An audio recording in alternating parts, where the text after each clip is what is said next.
બાલાસિનોરમાં ગત તારીખ 22 જાન્યુઆરી 2026ના રોજ મંદિરમાં ચોરી થાય છે। મંદિરમાં ચાવી 2 જણા પાસે છે એવી રજૂઆત કરીને પોલીસ શંકાના આધારે એક 15 વર્ષના સગીર નિર્દોષ બાળકને ઉઠાઈ લે છે। 29 જાન્યુઆરી 2026 એ બાળકને સાંજે 5 વાગે મંદિરના જે સમાજ છે એના સમાજના 2 લોકો ઇલીગલી એમને ઉઠાઈને પોલીસ સ્ટેશન લઈ જાય છે। સાંજે 5 વાગે ટોર્ચર રૂમમાં એમને લઈ જવામાં આવે છે। બાળકને ઢોર મારવામાં આવે છે અને એ માર્યા બાદ 6 વાગે 1 કલાક 1.5 કલાક બાદ એ બાળક બહાર આવે છે। આવું સીસીટીવી ફૂટેજ પોલીસ પાસે છે। પીઆઈ સોલંકી મેડમ એમની સાથે સાથે બીજા 2 લોકો એ બાળકને મારે છે અને એ બાળકને મારવાથી એ બાળકને ગંભીર ઈજાઓ થાય છે। એ બાળકના વિડીયો આપ સૌએ જોયા હશે, કેટલી પીડામાં હતું, કેટલી માનસિક યાતનાઓ ભોગવી। ત્યારબાદ બાળકના પિતા, માતા, બાળકનો સમાજ આ બધા પોલીસ સ્ટેશનમાં રજૂઆત કરે છે।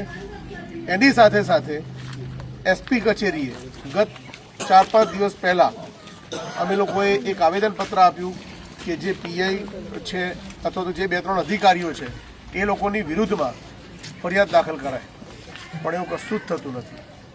ખરેખર આપણી પોલીસ પર લોકોને એટલો ભરોસો છે કે ન્યાય માટે આજે પણ લોકો એની પાસે જાય છે। આવા 1-2 અધિકારીઓ જે પોલીસ ખાતાને બદનામ કરવાનું કામ કરે છે એ લોકો પર એક્શન લેતા એસપી સાહેબ કેમ ડરી રહ્યા છે અથવા કેમ એમને છાવરી રહ્યા છે એ મને સમજણ નથી પડી। 4-5 દિવસ પહેલાં મેં રજૂઆત કરીને એસપી સાહેબ સામે અમે લોકોએ જે જે રજૂઆત કરી હતી, જે અરજી આપી હતી, એના ઉપર કોઈ એક્શન લેવાયા નથી કોઈનું સ્ટેટમેન્ટ લેવાયું નથી, કોઈની તપાસ થઈ। હકીકતો એટલી ખરાબ રીતે છુપાવવામાં આવી છે, મેન્યુપ્યુલેટ કરવામાં આવી છે કે 2 ચાવી હતી, એક પૂજારી પાસે હતી, એક બાળક પાસે હતી। હકીકત એવી છે કે કુલ 4 ચાવીઓ હતી, એમાંથી એક મંદિરના ટ્રસ્ટી પાસે પણ રહેતી હતી અને એક પ્રમુખ પાસે પણ રહેતી હતી। આ બધી જ બાબતોને મેન્યુપ્યુલેટ કરીને એક નિર્દોષ બાળકને એટલા માટે ઉઠાવવામાં આવે છે કે એમના હાથમાં ચોર નથી આવી રહ્યો। 22 તારીખે થયેલી ચોરીમાં 29 તારીખે 7 દિવસ પછી બાળકને એટલા માટે ઉઠાવવામાં આવે છે કે બાળક 2-3 દિવસથી ત્યાં સફાઈ કરી રહ્યો હતો। તો શું પોલીસે એ બાળકને મજૂરી કરાવવા માટે એ મંદિરના ટ્રસ્ટી કે મંદિરના પ્રમુખ પર ફરિયાદ બાળમજૂરી કરી નથી કરી? ચોર પકડાયો નથી પકડાયો? જ્યારે પોલીસના હાથમાં ચોર નથી પકડાઈ રહ્યો ત્યારે એમની નબળી માનસિકતાથી એક નબળા વ્યક્તિને પકડીને મારે છે અને ગુનો કબૂલ કરવા માટે ધમકાવે છે।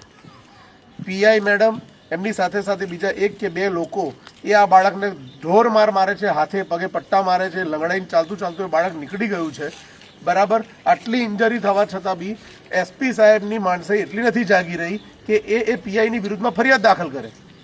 ઉપરથી એમને છાવરી રહ્યા છે, ઉપરથી એમનો પક્ષપાત થઈ રહ્યો છે, એ પાછા પોસ્ટ પર આવી ગયા છે, બેન કામ કરી રહ્યા છે। સાહેબ, શું આપણી માનસિકતા, આપણે એટલા લોકો નબળા થઈ ગયા છીએ કે એક ન્યાયનું કદમ લેતા તમને ડર લાગત? સાહેબ આજે આ લોકોની રિક્વેસ્ટ, આ લોકોની આજીજી, આ લોકોના હાથને તમે નબળા ના સમજશો કે એટલા નબળા નથી કે તમને હાથ જોડ કરશે। આ હાથ જો ન્યાયપાલિકા સામે લંબાઈ ગયો તો ન્યાયપાલિકા પર અમને 100% ભરોસો છે કે એ કોઈ પક્ષપાત નહીં કરે। પરંતુ તમારાથી એક અપેક્ષા હતી કે તમારા વિશે જે સાંભળ્યું છે, જે સમજ્યા છીએ એ ઉપરથી તમે ચોક્કસ ન્યાય કરવાવાળા વ્યક્તિ છો, પણ તમે પણ એ જ વ્યક્તિ નીકળ્યા કે જે ન્યાય કરતાં પક્ષપાતમાં વધુ માને છે।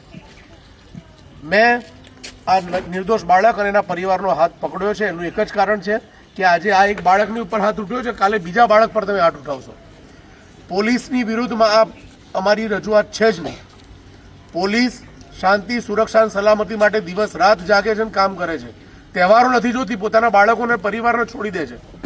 પણ આવા અમુક પોલીસ કર્મીઓ જે માનસિક બીમાર હોય છે એવા પોલીસ કર્મીઓને મહેરબાની કરીને ના છાવરશો, નહીતર ખરેખર આવા 2 બગડેલી કેરી તમારા આખા ટોપલાને ખરાબ કરશે સાહેબ। એટલે તમારાથી જો 2-3 દિવસમાં ફરિયાદ દાખલ થતી હોય એસપી સાહેબ તો કરી દો, નહીતર પરાણે ના છૂટકે અમારે ન્યાયનું શરણું લેવું પડશે, કોર્ટના દરવાજા ખખડાવવા પડશે। અને આ બધાને, અને ખાસ કરીને મને, being a law person, I trust કે કોર્ટ આ નિર્દોષ બાળકને, એમના પરિવારને, એના સમાજને અને આખા સભ્ય સમાજને ન્યાય અપાવશે। અમે લોકો ત્યાં સુધી નથી છોડવાના આ બાબતને જ્યાં સુધી એ બેન પર ફરિયાદ દાખલ ના થાય, એ બેનને ડિસમિસ કરવામાં ના આવે અને કાયદાનો ડર દરેકમાં રહેવો જોઈએ સાહેબ।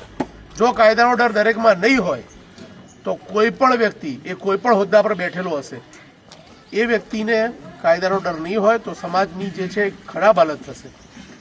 એટલે આપ સૌને રિક્વેસ્ટલી કહી રહ્યો છું, એસપી સાહેબને રિક્વેસ્ટલી કહી રહ્યો છું કે જેટલું સારું થઈ શકે એટલું સારું કરો. ન્યાયપાલિકાની શરણ અમારે ના લેવી પડે એટલો મહેરબાની કરીને પ્રયત્ન કરજો. બાકી છેલ્લે લેવી પડશે તો છેલ્લે ન્યાયપાલિકા તમને ન્યાય અપાવશે જ. બરાબર. આની સાથે હું મારી રજૂઆત પૂરી કરું છું અને આ બાળકને ન્યાય અપાવવા માટે કોઈ પણ હદ સુધી જવું પડશે હું જઈશ, એની હું બાહેધરી આપું છું.